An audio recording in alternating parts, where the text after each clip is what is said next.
আমি প্রথমেই শরীফ ভাইকে দিয়ে শুরু করতে চাই। শরীফ ভাই, এর আগেও শেখ হাসিনা তিনি বলেছিলেন যে দেশে ফিরবেন, কিন্তু এবারই যেটি এনডিটিভির সাক্ষাৎকার তিনি বলেছেন যে নির্দিষ্ট একটি সময়সীমা উল্লেখ করেছেন যে এই বছরের মধ্যেই ফিরবেন। তার এই বক্তব্যের পরে আমরা আজকে ট্রাইব্যুনালের একটি প্রতিক্রিয়া দেখেছি। আমি সেই প্রতিক্রিয়াটা উল্লেখ করতে চাই।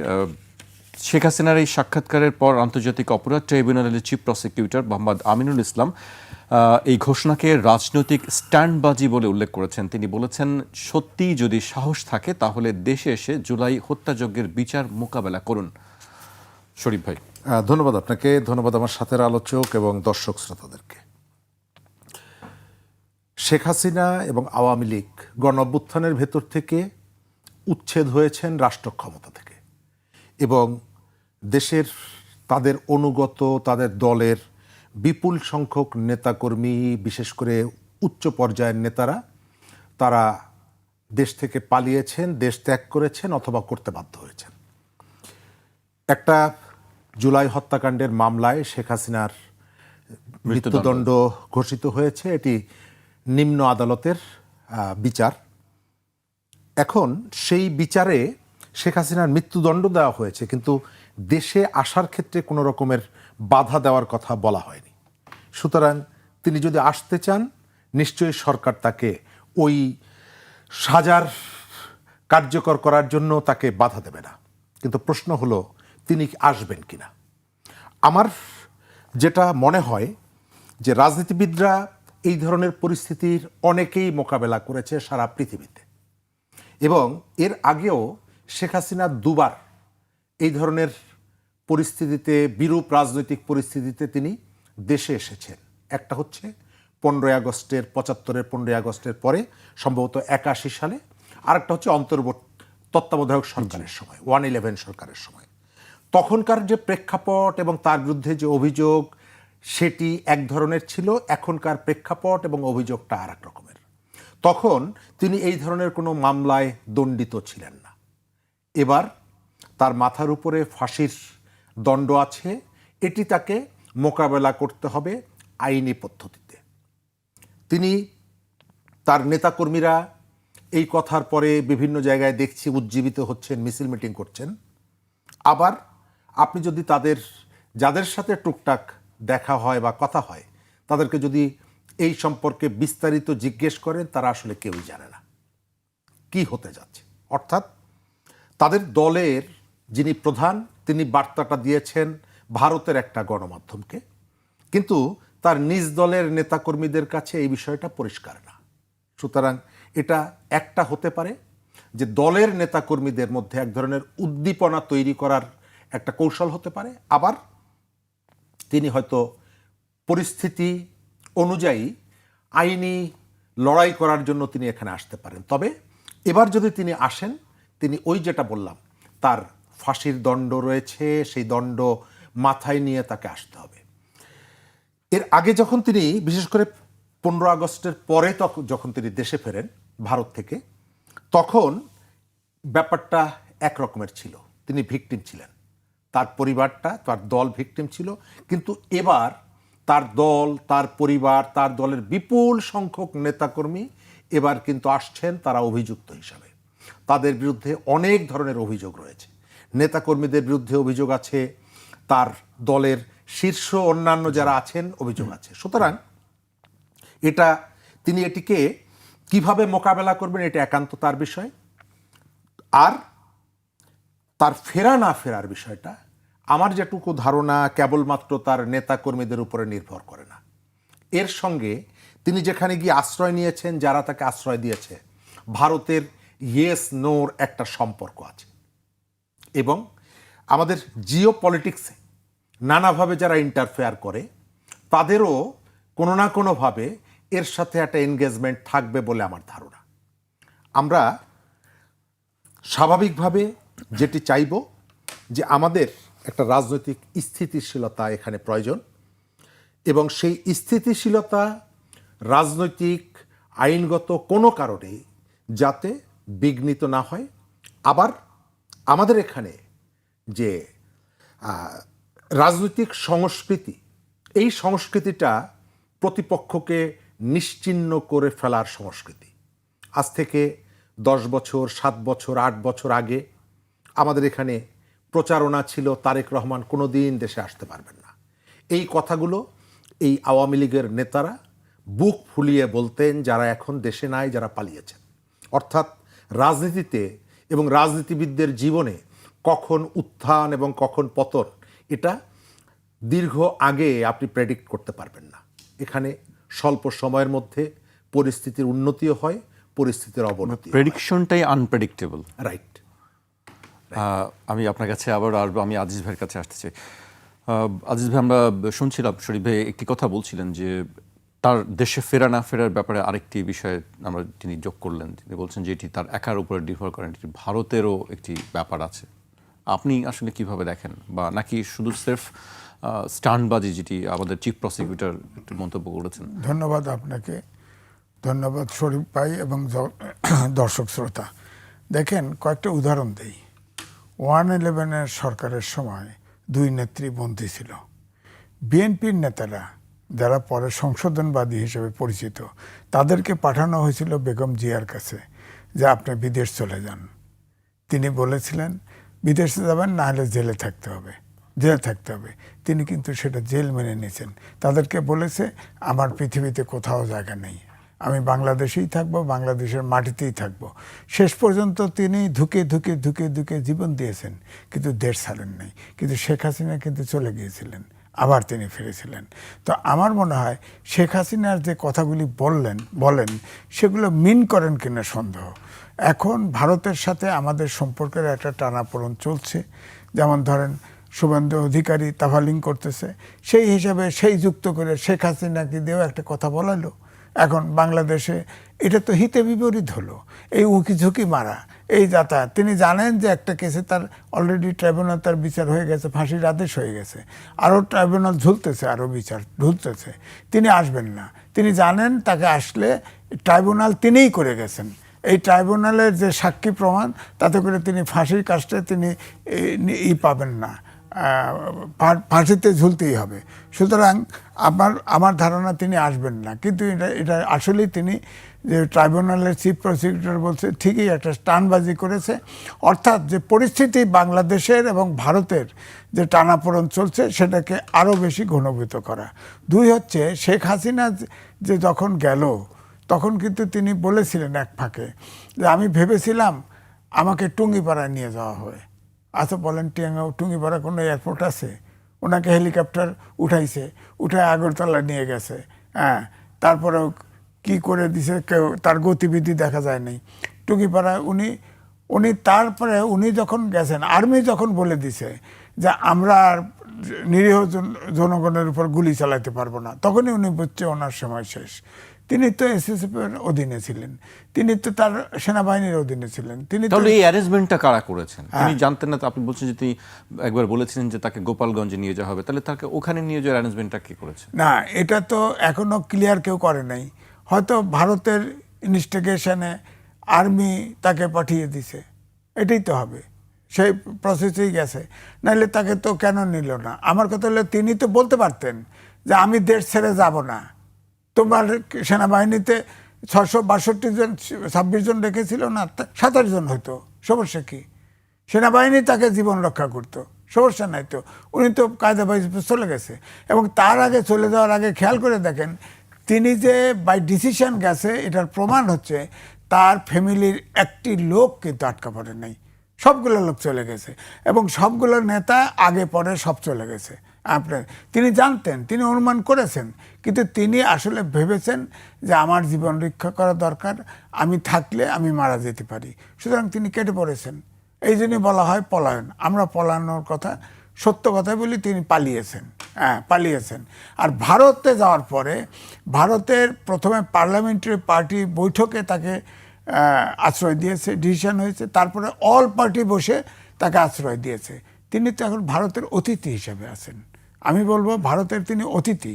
এবং যারা আওয়ামী লীগের নেতারাও যারা ভারতে আশ্রয় নিয়েছে, তারাও কিন্তু ভারতের অতিথি।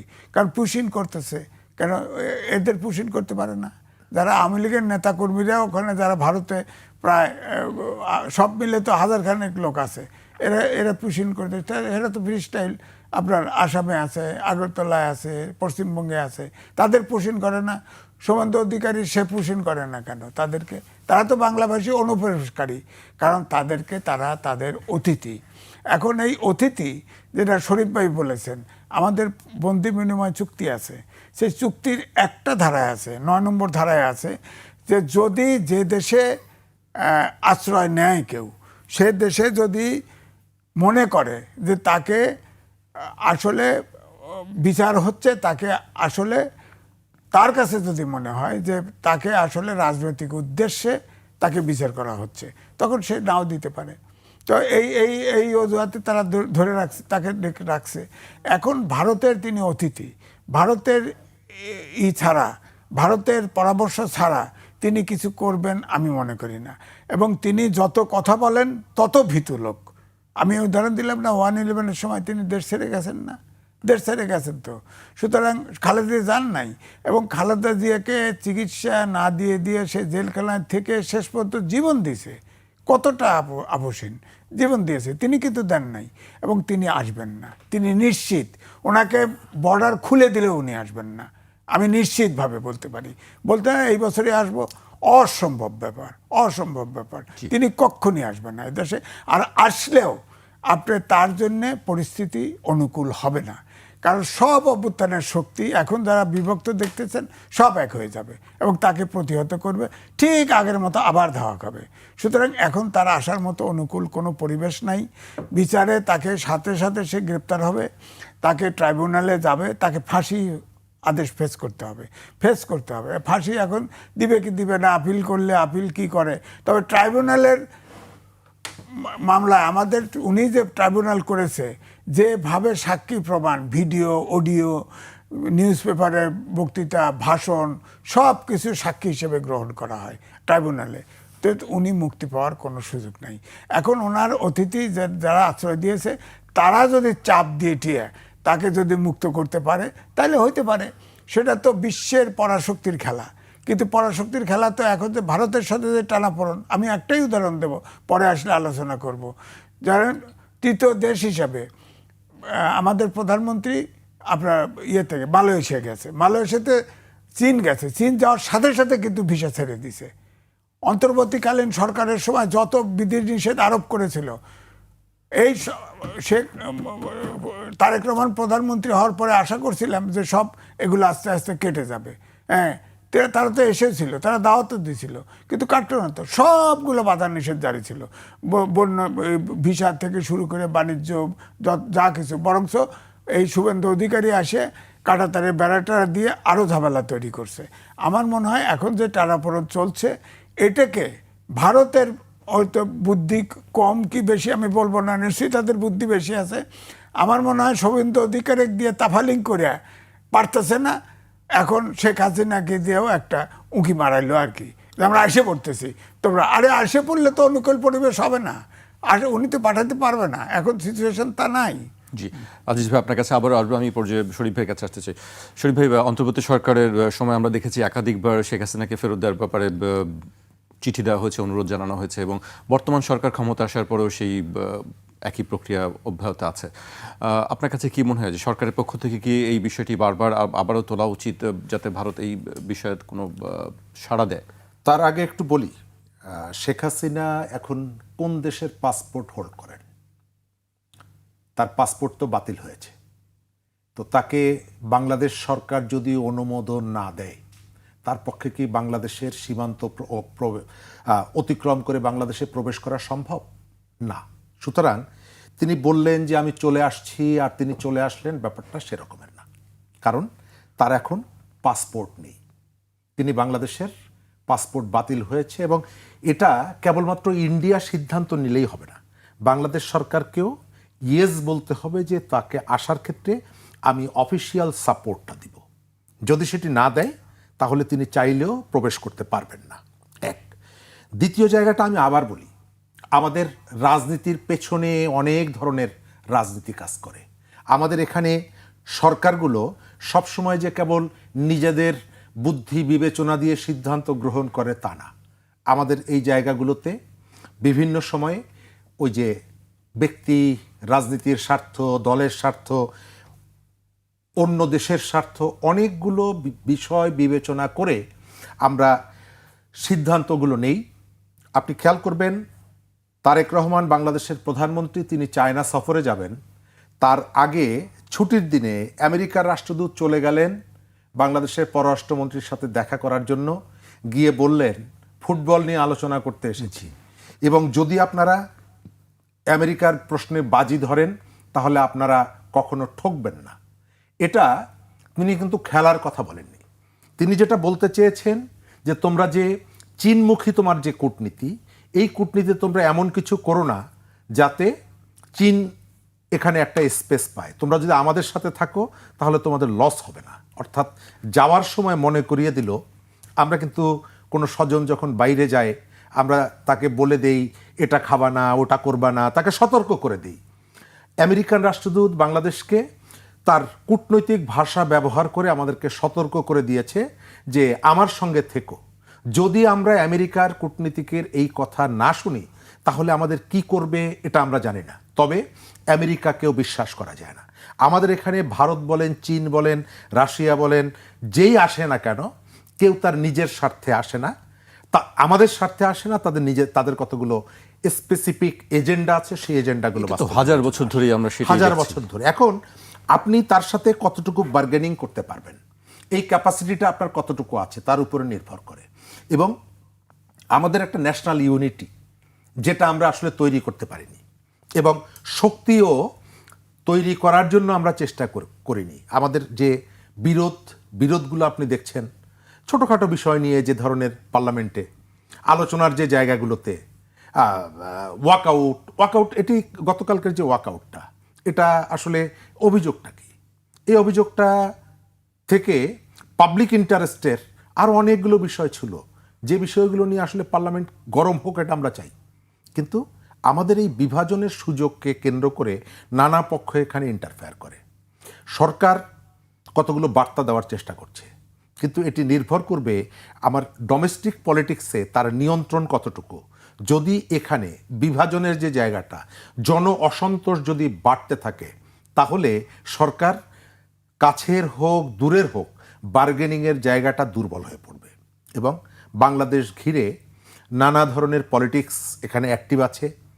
আওয়ামী লীগের কথা যদি বলেন, আওয়ামী লীগ তার একেবারে আওয়ামী লীগ নিশ্চিহ্ন হয়ে গেছে তা না, তারা পালিয়ে আছে, এটি সত্য কথা।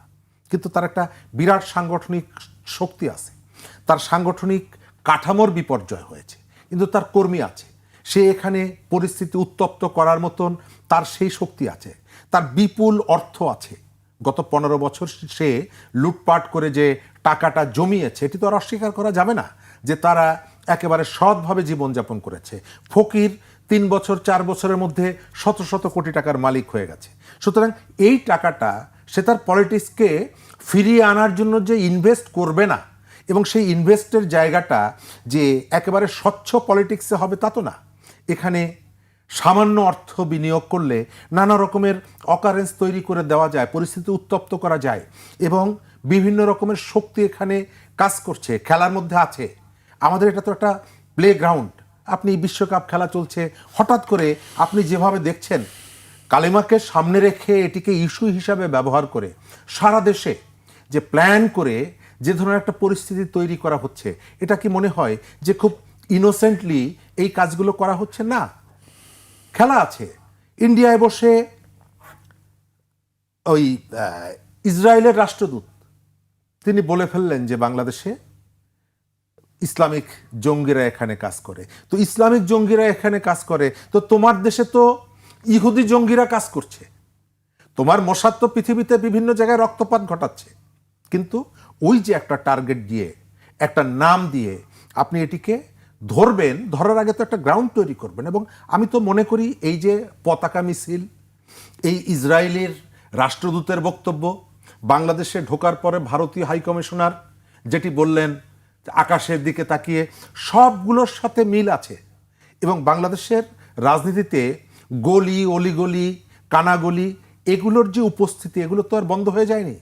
আমাদের এখানে সিভিল ব্যুরোক্রেসি, আমাদের এখানে অন্যান্য যে সমস্ত ফোর্সগুলো দাঁড়িয়েছে, তারা যে একেবারে দেশপ্রেমিক তা তো না, তাদের অনেককেই নানা কাজে নানাভাবে ব্যবহার করা যায়। সুতরাং আমাদের সামনের দিনগুলোতে খুব স্মুথলি যে আমরা এগিয়ে যাব, আমরা পার করব সেটি না। সরকারের আচরণের জায়গায় অনেকগুলো জায়গায় এখনো সমস্যা আছে। সরকারের পক্ষ থেকে, প্রধানমন্ত্রীর পক্ষ থেকে মন্ত্রীদের অনেকেই অনেক কথা বলেন, কিন্তু তাদের সমস্ত কর্মীদেরকে কি তারা নিয়ন্ত্রণ করতে পেরেছে? সুশাসনের যে বার্তাটা অনেকগুলো জায়গায় অনুপস্থিতি আছে এখন পর্যন্ত। একটু আগে দেখলাম, আপনার এখানে আসার আগে দেখলাম গাজীপুরে, সেখানে গার্মেন্টসের সামনে গিয়ে বলেছে জুট এটি নিয়ে যে বাণিজ্য আমাদের সাথে নেগোসিয়েশনে আসতে হবে। অর্থাৎ একটা ফ্যাক্টরিতে গিয়ে এই যে হুমকিটা কারা দেয়? যাদের রাজনৈতিক ক্ষমতা আছে, প্রশাসনিক ক্ষমতা আছে। তো এখন রাজনৈতিক ক্ষমতা, প্রশাসনিক ক্ষমতা কার? বিএনপির আছে। তো বিএনপির নেতাকর্মীরা তার দলের প্রধান এবং প্রধানমন্ত্রীর যে মেসেজটা, যে তিনি একটা পরিবর্তন করতে চাইছেন, তার সাথে কি তারা যুক্ত হচ্ছে? নানা জায়গায় তারাই যে খুন খারাপিগুলোর সাথে যুক্ত হচ্ছে। সুতরাং এই বিষয়গুলোকে আপনি কার্পেটের নিচে রেখে দিয়ে আপনি শুনশান একটা পরিচ্ছন্নতা আপনি দেখাতে পারবেন, কিন্তু আপনার পেছনে যে আবর্জনাটা আছে, রাজনীতির আবর্জনা, অর্থনীতির আবর্জনা, আমাদের যে ডোমেস্টিক পলিটিক্স, আমাদের এখানে আইন শৃঙ্খলা, আমাদের পারস্পরিক সম্পর্ক, বৃহৎ অ্যাক্টরদের সঙ্গে আমাদের সম্পর্ক, সব কিছু মিলিয়ে সমন্বয় করাটা খুবই চ্যালেঞ্জিং। সেই চ্যালেঞ্জটা কিভাবে মোকাবেলা করা সম্ভব আসলে? এই জায়গাটায় প্রথমত নির্ভর করে সরকারের দৃঢ়তা। সরকার যদি দেশের মধ্যে আপনার জনগোষ্ঠীকে নানা পোলে আপনি বিভক্ত করে রাখেন, রাজনৈতিক ইউনিটি ছাড়া, ভাই যেটি বললেন আপনি খেয়াল করবেন, পাকিস্তান এবং ভারত দুটো দেশের পারমাণবিক শক্তি আছে, পারমাণবিক বোমা আছে, কিন্তু দুটো দেশের মধ্যে যখন কোনো বিষয়ে সংঘাতের পরিস্থিতি তৈরি হয়, তারা প্রথম কি কাজটা করে? সমস্ত রাজনৈতিক দলগুলোকে নিয়ে বসে। কারণ জনগণের যে ইউনিটি, এটা পরমাণু অস্ত্রের থেকেও শক্তিশালী। কেন? নরেন্দ্র মোদী এবং ভারতের যে সোনিয়া গান্ধী, তাদের মধ্যে রাজনৈতিক ইউনিটি কি খুব হৃদ্রতাপূর্ণ? নো, তাদের মধ্যে বিরোধ আছে, তাদের মধ্যে সংকট আছে। পাকিস্তানেও একই রকম, ইমরান খানকে জেলবন্দি করে রেখেছে, তারপরেও ইমরান খানের দলের সাথে সেখানকার প্রধানমন্ত্রীর মুসলিম লীগ তারা বসে। কারণ কি? কারণ তারা মনে করে পাবলিকের ইউনিটির থেকে শক্তিশালী কোনো অস্ত্র নেই। কিন্তু আমার এখানে আমি যেটা দেখতে পাই, আপনি কথায় কথায় সরকারি দল মাত্র 3 মাস আগে ক্ষমতায় এসেছে, 4 মাস আগে ক্ষমতায় এসেছে, তার অনেকগুলো জায়গায় ভুল আছে, অনেকগুলো জায়গায় সমালোচনা করার আছে, কিন্তু আপনি এখনই তাকে বলছেন 3 মাস আগে, 6 মাস আগে যাদের মধ্যে ইউনিটিটা ছিল, সেই শক্তিকে আপনি শাহবাগে লটকে রাখতে চান। আপনি গতকালকেও শুনলাম ময়মনসিংহে আমাদের একজন ধর্মীয় নেতা মামুনুল হক সাহেব, তিনি বলছেন শেখ হাসিনার যে পরিণতি হয়েছিল তারেক রহমানের সেম পরিণতি হবে। অর্থাৎ আপনি এই জায়গায় এগুলো হয়তো মানে রাজনৈতিক বক্তব্য কিংবা মাঠের বক্তব্য।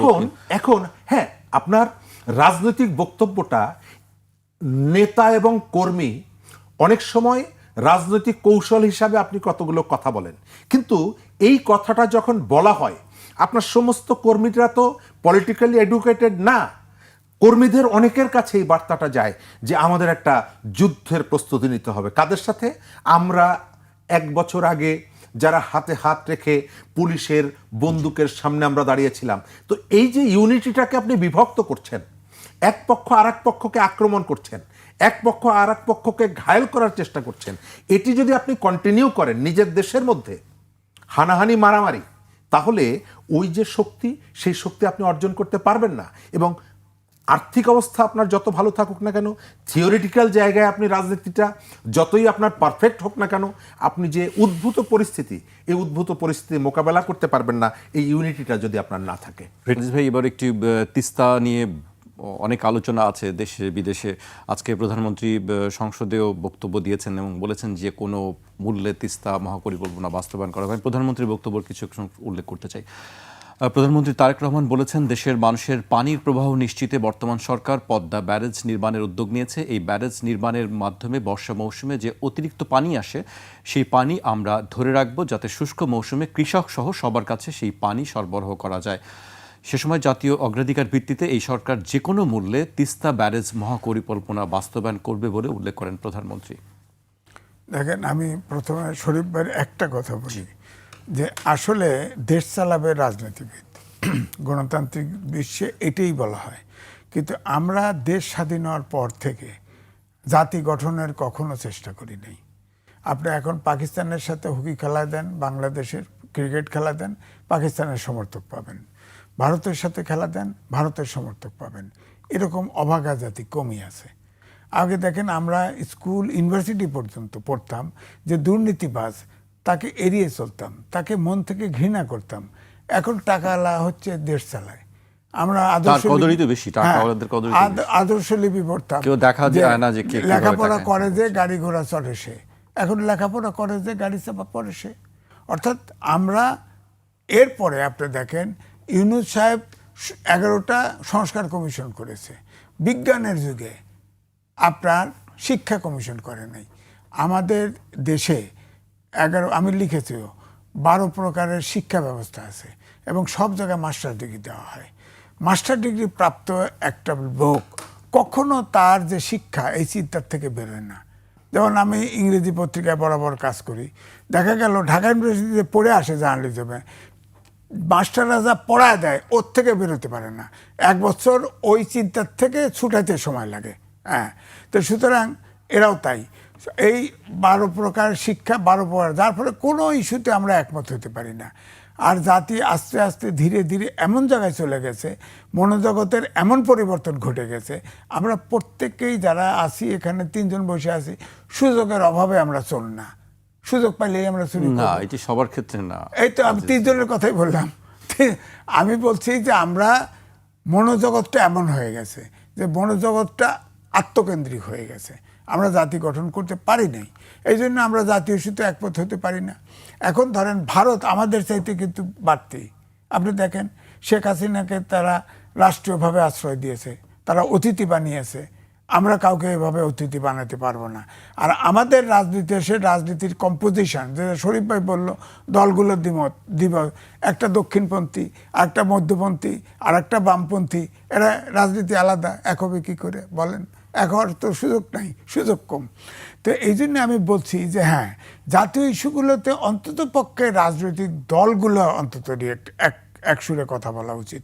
এখন ধরেন ভারতের সাথে যে টানাপোড়েনটা চলছে, এটা তো আপনার শেখ হাসিনা একটা উপলক্ষ। আমি তো বললামই, শেখ হাসিনাকেও টুলস হিসেবে ভারত ব্যবহার করেছে আমার ধারণা। ওই এনডিটিভি সাক্ষাৎকার ওনার নিজের মনের কথা না। হ্যাঁ, কারণ উনি নিজেই ভালো বোঝে উনি ভীত এবং উনি আসবে না, এই রিস্ক নিয়ে আসবে না। নিরাপদ না হলে তার আত্মীয়রা একদম নিরাপদ ভূমি বাংলাদেশ না বানায় দিলে সম্ভব না। এই জন্যে হয়তো ওই রাজশাহী বিভাগ দখল করতে চায়, আমাদের ফেনী আলাদা করতে চায়, আলাদা করে আলাদা 2টা হিন্দু ভূমি বানাইতে চায়। এগুলো করতে বলতেছে তো তারা, এবং নরেন্দ্র মোদী, শুভেন্দু অধিকারী নিজেও বলছে যে, অর্থাৎ তারা তো ইতিমধ্যে আপনার 4টা জায়গা দখল করে তো তাদের বলছে, লেন্দুর দর্জি বানাইছে না। শেখ হাসিনাকে তো লেন্দুর দর্জি প্রায় বানায় ফেলছিল। সে সবগুলো 30টা 40টা চুক্তি সমঝোতা স্বাক্ষর করেছে, সব ভারতের অনুকূলে। কিন্তু শেষে সে বিগড়ে গেছে, কেন যেন বাটে বলা মেলে নাই। তারপরে তাকে সে পতন ঘটে গেছে। সুতরাং আমি বলবো এখন যে দেশের যেভাবে তারা ফাঁদ পেতেছে ভারত, এও হতে পারে যে আমাদের দেশটা হয়তো টুকরা করে দেওয়ার প্ল্যান করছে, অথবা লেন্দুপুদরির মতো কাউকে বানাতে চায়। দক্ষিণ এশিয়ার একটি দেশের সাথে ভারতের সম্পর্ক নাই। মালদ্বীপের মতো ছোট দেশ থেকেও তাদেরকে হাত গুটায় আসতে হয়েছে। অর্থাৎ বিশ্বায়নের যুগে কোনো দেশ একা না, কোনো দেশ এতিম না, কোনো দেশ দুর্বল না। এটা মাথায় চিন্তা করতে হবে। আপনি দেখেন আমাদের তারেক রহমান প্রধানমন্ত্রী, তিনি মালয়েশিয়া গেলেন, কারণ আমেরিকার সাথে আপনার বাণিজ্য চুক্তি করছে, কিছু শর্ত টর্ত আছে, সেটাকে অ্যাভয়েড করে। তার সাথে আবার চীনের সম্পর্ক ভালো না। হ্যাঁ, এই জন্য থার্ড কান্ট্রি হিসাবে আপনার মালয়েশিয়া গেছে। মালয়েশিয়া কীভাবে রিসিপশান দিছে আমাদের বাংলা গান দিয়ে। হ্যাঁ, ওখান থেকে চীনে গেছে, চীনে যাওয়ার সাথে সাথে আপনার ভিসা খুলসা হয়ে গেছে। আগে করলেন না কেন? দি হিন্দু রিপোর্ট করেছে, সেই রিপোর্টটা আমার কাছে ধরা আছে। তারা বলেছে যে ভারতের সাথে বাংলাদেশের সাথে সম্পর্ক ভারতের উন্নয়ন করা উচিত, কারণ যেসব হিস্সা, যেসব দাবি দেওয়া তাদের আছে, অন্তর্বর্তীকালীন সরকারে ভিসা বন্ধ, আপনার গঙ্গা চুক্তি, তিস্তা চুক্তি এগুলোর কথা বলছে, সবই বলছে যে এগুলো এই যে পুশিন এগুলো খেলা না করে, যেহেতু ভারতের সাথে আমাদের প্রোটোকল স্বাক্ষর করা আছে, জাতিসংঘের মানবাধিকার সনদে অনুস্বাক্ষরকারী, এছাড়া আরও এরকম বহু জায়গায় কিন্তু এই ব্যাপারে নিয়মকানুন আছে, আইন আছে। সেটা মেনে যদি বাংলাদেশের কেউ যদি অনুপ্রবেশকারী ভারতে হয়ে থাকে, তার তো আইন সিস্টেম আছে, এটা তো তারা প্রোটোকল স্বাক্ষর করে করাই আছে, সেই বিধান অনুযায়ী দিক না। আমরা তো শুভেন্দু অধিকারীকেও অ্যাকসেপ্ট করতে রাজি। আমি দেখলাম যে ভালো ভালো বাংলা বলতেছে, সে তো বাংলাভাষী বলতে পারি, ধর্মে হিন্দু আছে, কিন্তু সে তো তার মা তো বরিশালে আগলজোড়ে বাড়ি, তার মা বাবা ভারতে গেছে, তার মা বাবা তার মায়ের সন্তান না সে। হ্যাঁ, সুতরাং আমার বক্তব্য হচ্ছে এই টানাপোড়েন করে লাভ নাই। বিশ্বে কোনো দেশ ছোট না। আমরা এখন বিপদে পড়েছি। ধরেন এখন ভূরাজনীতির ফাঁদে পড়বো, আমি ফাঁদেই বলবো, ফাঁদে পড়েছি এখন। এখানে এই চীন, হ্যাঁ চীন আমাদের, ধরেন চীন দাওয়াত দিছে, আমরা ইয়ে করতে গেছি, চীন তিস্তা মহাপরিকল্পনা করবে, এটা করতে হবে, আমাদের বিকল্প কি? আপনার 54টা রিভার লিঙ্কিং প্রজেক্ট করতেছে, সেই প্রজেক্ট করার পরে ভারত, আমরা তো এক ফোঁটা পানিও পাবো না, তা আমরা কি এখানে জনপ্রাণী শূন্য হব? অথচ আন্তর্জাতিক নদীর পানি প্রবাহ তো কেউ রোধ করতে পারে না, কিন্তু ভারত করতেছে। নেপালের ক্ষেত্রে ব্যতিক্রম। আপনি দেখেন ভারত বর্ডারে আপনার 300 কিলোমিটার 200 কিলোমিটার থেকে গরু আসে, বাংলাদেশের সীমানার কাছে আসলেই কয় গরু চোর বাঙালি, গুলি কর।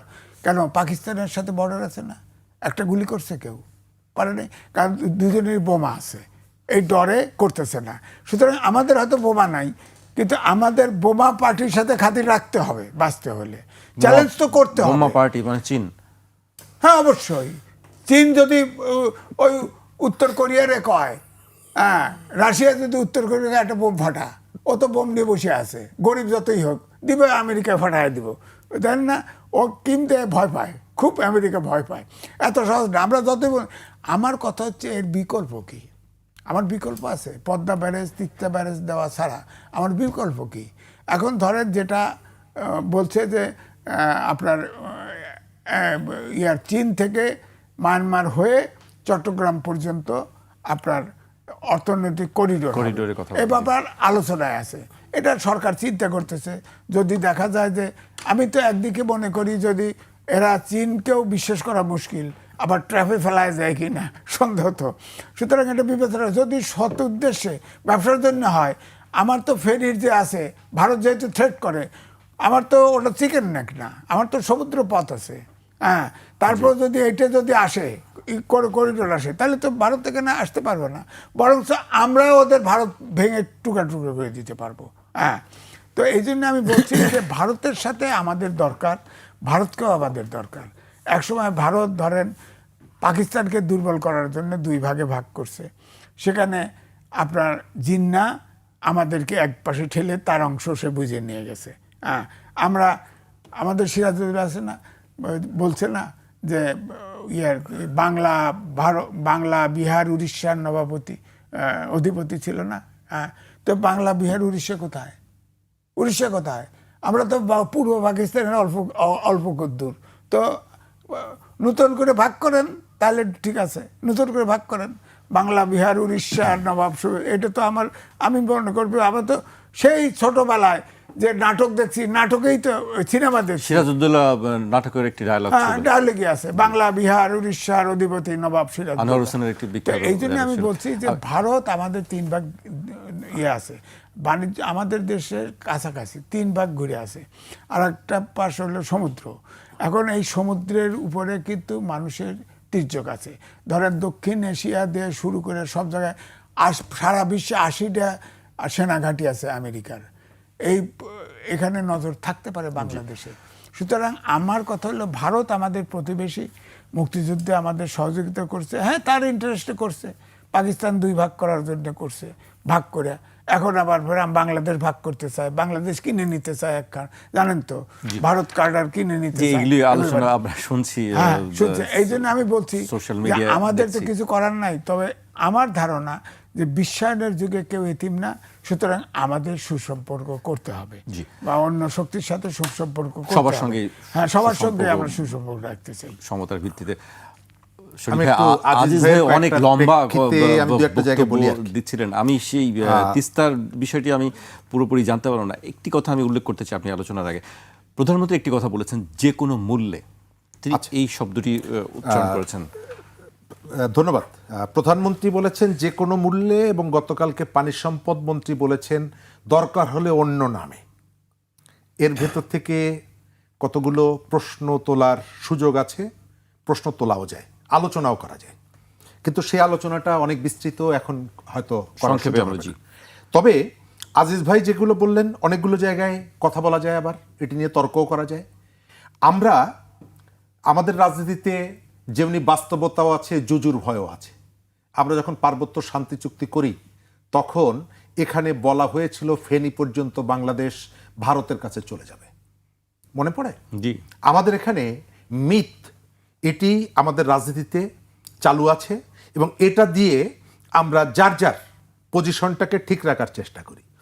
আমি জিজ্ঞেস করি, একটা প্রতিবেশী ভারতের যে আচরণগুলো, এগুলো ঔদ্ধত্যপূর্ণ আচরণ, কিন্তু সে ঔদ্ধত্যের বিরুদ্ধে যে ধরনের শক্তি সাহস নিয়ে কথা বলার সুযোগ যখন ছিল, আমরা কি বলেছি?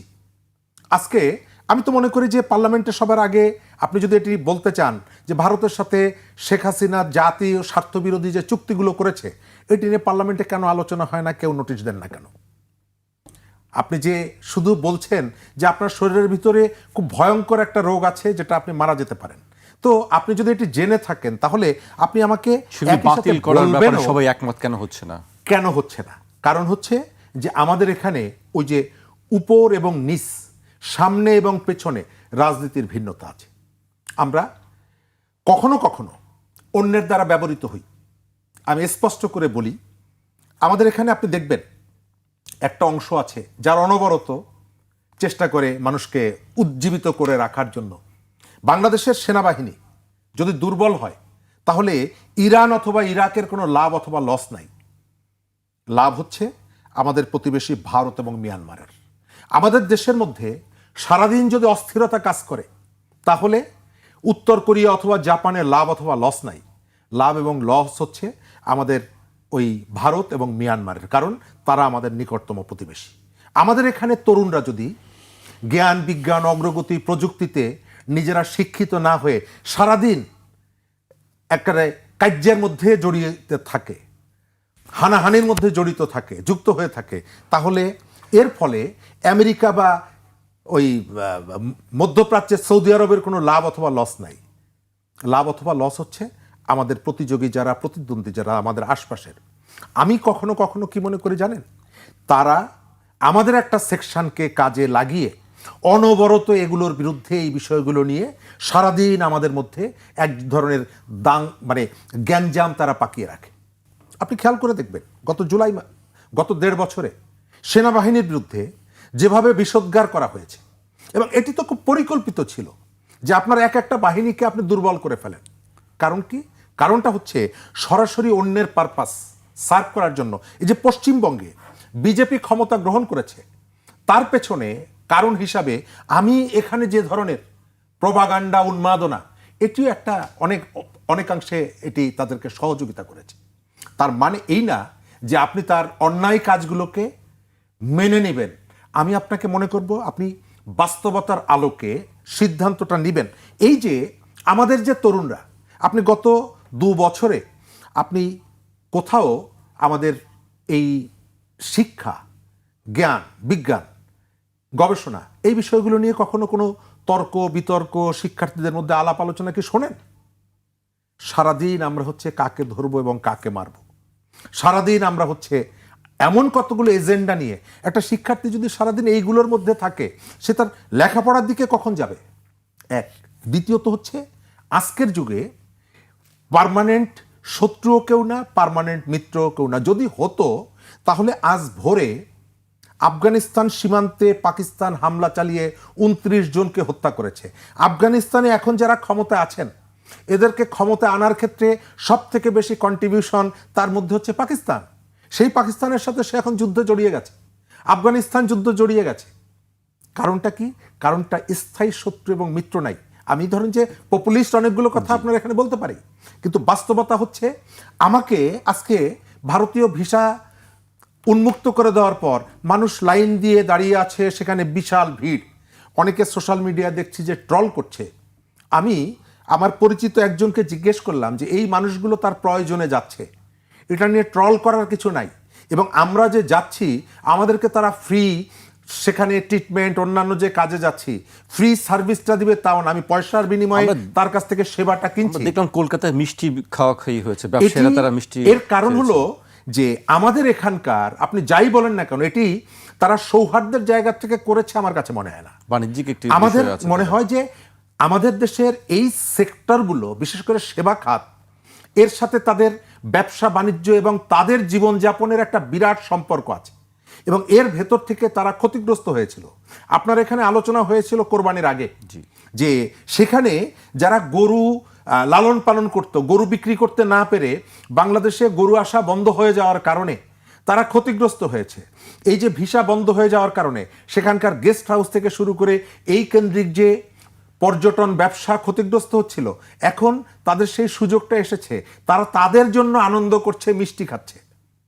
আমি এখনকার যুগে আপনি কাউকে স্থায়ী শত্রু অথবা স্থায়ী মিত্র না, আপনাকে খেয়াল রাখতে হবে আপনার ন্যাশনাল ইন্টারেস্ট। আর পলিটিশিয়ানদের দায়িত্ব হচ্ছে সৌহার্দ্য তৈরি করার জন্য চেষ্টাটা করা।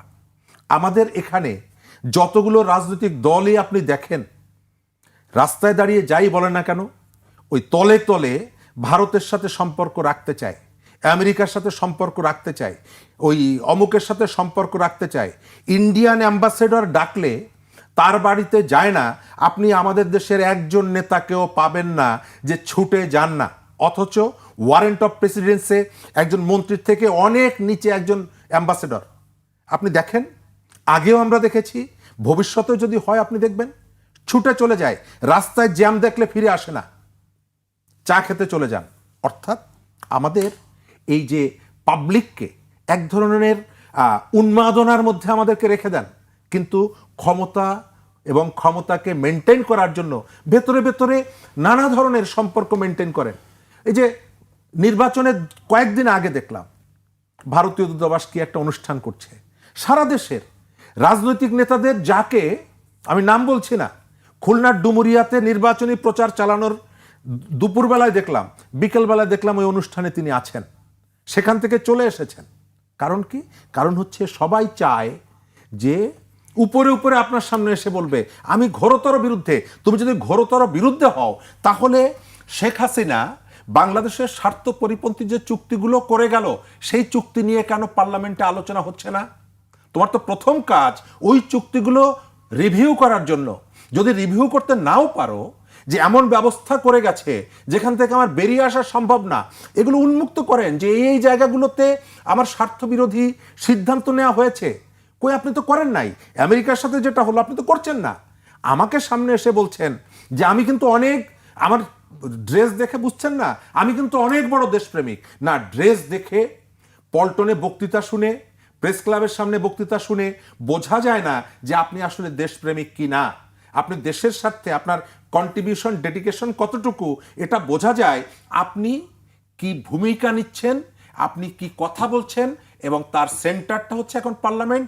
সেখানে এই বিষয়গুলো কাজের ভেতর থেকে দেখাতে হবে আপনি কত বড় দেশপ্রেমিক। জি আজিজ ভাই, কে কত বড় দেশপ্রেমিক সেটি তার কাজের মধ্যেই আসলে প্রমাণ দেখতে চায় মানুষ। আজিজ ভাই, আপনি শরীফ ভাইয়ের এই বক্তব্যকে সমর্থন করেন কিনা, যে আমরা সবসময় বলছি যে দেশবিরোধী চুক্তির একটি কথা আমরা সবসময় শুনি, সেই চুক্তিগুলো আসলে যদি কোনো ভুল থাকে বা সংশোধনের জায়গা থাকে, সেটি না করে বা সেটি বাতিল না করে কেন সেটিকে রেখে দেওয়া হচ্ছে, বা সংসদে এইটি নিয়ে সবাই কথা কেন বলছে না? আচ্ছা, আমি একটা নিজের প্রমাণ নিজে দিই। শরীফ ভাই যে কথা বললেন, শেষের যে চুক্তিটা করে সেটা ছিল করিডোর। আসলে সেটা করিডোর হলো ট্রানজিটের নামে করিডোর দিয়েছিল, অর্থাৎ পশ্চিমবঙ্গ থেকে ট্রেন যাবে, গিয়ে সেভেন সিস্টারে যাবে, আবার সেভেন সিস্টারে ব্যাক করবে, এটার নাম করিডোর। আমি লিখেছি যখন আপনার ট্রানশিপটা বাতিল করলো ডক্টর মোহাম্মদ ইউনূসের সময়ে, ইউনিটারলি ভারত। সেটাতে আমরা ধরেন নেপালে ইয়েতে ভুটানে যেতে পারতাম, এটা বন্ধ করে দিয়েছে, আমাদের বেনিফিট। তখন আমি লিখেছিলাম ট্রান্সশিপমেন্ট বন্ধ, করিডোরের কি হলো প্রশ্ন, করিডোরের কি হলো, কেউ ছাপে নাই, কোনো পত্রিকা ছাপে নাই। আমি ফ্রি টাকা দিয়ে লিখি, টাকা ছাড়া ছাপতে দিছি, কেউ ছাপে নাই। তাহলে আপনি চিন্তা করেন, তাহলে জাতি এক হওয়া দরকার না? আপনার করিডোরটা তো ফ্রি আছে, বলেছেন যে ছাপতে, তাও ছাপবে না ছাপে নাই, কেউ ছাপে নাই। ওটা ভারতের এগেনস্টে যাবে, এই টোনের কারণে ছাপে নাই কেউ। আমি এখনো প্রমাণ দিয়েছি, ছাপে নাই, আমি নাম বলতেছি না পত্রিকার, ছাপে নাই। এবং অনেক পত্রিকায় রিগ্রেট করছে, দেখেই রিগ্রেট করছে, হেডিং দেখেই রিগ্রেট করছে। আপনি বলেন তারা ছাপে নাই, এমনি তো পত্রিকায় টাকা দিতে চায় না, আমি ছাপি 2 জায়গায়, 2 পত্রিকায় দেই, টাকাও পাই, আমি নিউজ দিই, কিন্তু তারাও ছাপে নেই, এইটা ছাপে নেই। অর্থাৎ আমি বলছি মিডিয়া, আমাদের মিডিয়া যে রোল প্লে করা সেটাও করতেছে না, ব্যক্তিও করতেছে না। ধরেন রাজনীতিবিদদের ভিতরে আমাদের সুশীল সমাজ বলেন, যা বলেন, সব জায়গায় কিন্তু এই যে সস্তা আপনার 2 পয়সা দিয়ে কেনা যায় এরকম এজেন্সি লয়ে বসে আছি। এই যে ধরেন আপনার ইসরায়েলের যে বলল শরীফ ভাই যে ইয়ে বলছে, আপনার রাষ্ট্রদূত বলছে তো বাংলাদেশ এবং পাকিস্তানে হামাস সক্রিয় এবং সেখান থেকে ইসরায়েলের বিরুদ্ধে কাজ করবে। তাই যে কোনো এটা একটা ভয় দেখানো তো। তাহলে হামাস দেখে ইসরায়েল এসে আমাদের এখানে বোম করবে, তখন তো আমাদের এখানে বোম করলে হয়তো আমরা মারা যাব, কিন্তু পরে ইরাকও তো বয়ে থাকবে না। এখন ধরেন আমি কথা বলতে খুব হার্শ কথা বলতে হয়, বিশ্বায়নের যুগে কেউ এতিম না, আমি বলছি এই কারণে মালদ্বীপ থেকে উঠে গেছে। আমি নেপালে গেছি, কাঠমান্ডুতে গেছি, ওখানে তো 100% হিন্দুত্ববাদী দেশ ছিল, তরুণরা ক্ষমতা নেওয়ার পরে সেখানেও ভারতের অবস্থা কাহিনী। হ্যাঁ, তো আমার বক্তব্য হলো যে আমরা আমেরিকার সাথে বাণিজ্য চুক্তি করে অনেক জায়গায় আটকা গেছি, ঠিক আছে, তা আমরা বেরোবার রাস্তা কি? আমার করেন আমি পদ্মা ব্যারেজ করব না, আমি তিস্তা ব্যারেজ করব না, আমি আমার অখণ্ডতা রক্ষা করব না, আমি স্বাধীন দেশের নাগরিক হইলাম কি করে? আমি তো চেষ্টা করব। আমি তো বলছি যে আমি যদি ছোট হই, আমাকে হেল্প করার জন্য বিশ্বায়নের যুগ আছে। আমার পাশে ইন্দো প্যাসিফিক রিজন, এটা তো মূল, এখনও তো খেলা শেষ হয় নাই। আমি লিখেছি 23 সালে যুগান্তরে ছাপা হয়েছে যে ভূ রাজনীতির ফাঁদে বাংলাদেশ, ভূ রাজনীতির ফাঁদে। এখন এই ফাঁদে আছি আমরা, যুক্তরাষ্ট্র এবং চীন এবং এদের টানাটানি বেশি, এবং এখন যে টানাপোড়েন ভারতের সাথে আমাদের টানাপোড়েন চলছে, এবং সেই সাথে আপনি নেক্সট আসতেছে ইন্দো প্যাসিফিক রিজন। এখানে 25% সারা পৃথিবীর যে ভূখণ্ড আছে, ভূমি আছে, 25% ভূমি আছে, এবং সারা পৃথিবীতে সমুদ্র যতটুকু আছে তার ভিতরে 65% আছে ইন্দো প্যাসিফিক রিজনে সমুদ্র, এবং এখানে 65% জিডিপি আছে, কর্মক্ষম ব্যক্তি আছে 34%, 48%। সুতরাং আমেরিকা 2001 সালে ইন্দো প্যাসিফিক স্ট্র্যাটেজি ঘোষণা করছে যে এইটাই হবে আগামী দিনের, এই অঞ্চল হবে ভরকেন্দ্র, অর্থাৎ সকল জিডিপি বলেন, আয় বলেন, যা বলেন, এইটা কিন্তু ফাইনালি চীন, কিন্তু এখন আপাতত চীন ওখানে আছে, এখন আমেরিকা ওখানে ঢুকতে চায়, যার ফলে আমেরিকাও বাংলাদেশকে চায়, চীনও বাংলাদেশকে চায়। আমরা কিন্তু নিজেরা গায়ে পড়ে যাই না, সবাই চায় বাংলাদেশ, সবাই বাংলাদেশকে চায়। বাংলাদেশের ভৌগোলিক অবস্থা সাংঘাতিক ইম্পর্টেন্ট। একদিকে সমুদ্র, আরেকদিকে হয়তো ভারতের, এই জন্যই চাচ্ছি যে ভারত আমাদের বড় দেশ হিসেবে ভারত হবে আমাদের প্রকৃত বন্ধু, কারণ 3 ভাগ বেষ্টিত। এখন ভারত যদি তাদের এই পুশিন খেলা করে, পুশিনের 2টা ইন্টারেস্ট থাকতে পারে। শুভেন্দু অধিকারী তো আগে 3 দল বদলাইছে, হ্যাঁ, মমতারও হয়েছে, কমিউনিস্ট পার্টিও করছে, তার আগেও করছে, এখন আসে বিজেপিতে। সে এত হতে পারে নরেন্দ্র মোদী কইছে তুমি তাফালিক করো, পুশিন করো, হ্যাঁ, তাহলে এই যে চুক্তি প্রায় 30-40টা চুক্তি করছে, এটা অন্তত বাদ করতে চাইবে না। হ্যাঁ, তা আমার বক্তব্য হলো যে আরেকটা হতে পারে যে বাংলাদেশের কথা হলো, বাংলাদেশ একটা স্বাধীন দেশ, ভারত একটা স্বাধীন দেশ। প্রদেশের মুখ্যমন্ত্রী কি করলে এতে কি আসে যায়, সরকার টু সরকার আলোচনা করে এটা সলভ করুক। ভারতের সাথে আমাদের সম্পর্ক দরকার, ভারতও আমাদের সাথে সম্পর্ক কিন্তু রাখা ওই যে দরকার। আপনি বলছিলেন যে তাফালিং বন্ধ করতে হবে, হ্যাঁ, এটা বন্ধ করতে হবে। আজকে আমাকে শেষ করতে হচ্ছে। আপনাদের দুজনকে অনেক ধন্যবাদ।